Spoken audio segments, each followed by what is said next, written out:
pyetje interesante. Sigurisht që ka politikan që më kanë frymzuar. Më kanë frymzuar shumë. Dhe këta politikan që më kanë frymzuar mua, më kanë frymzuar, të jemi sinqert me ju, me aktet madhore të guximit. Më ka frymzuar shumë Churchilli, kur thot nuk dorëzohemi kur, por do luftojmë në tokë, në det, në ajër.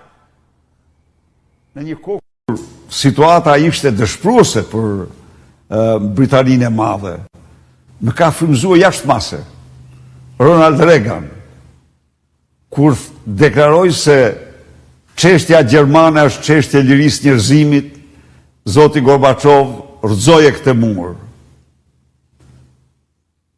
Më ka frymzuar shumë.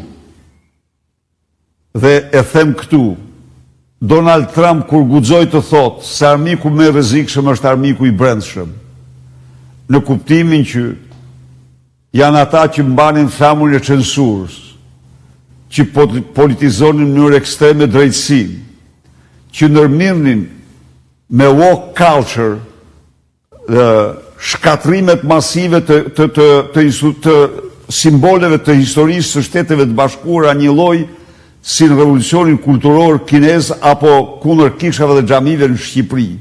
Pra, ata që më kanë frymzuar më shumë kanë qenë njerëzit e vendimeve më të guximshme.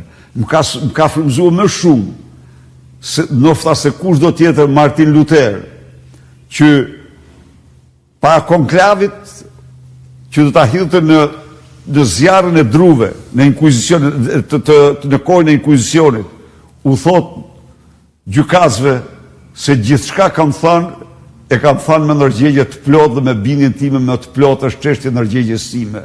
Pra, frymzuesit e mi më të mëdhej janë guximtarët më të mëdhej.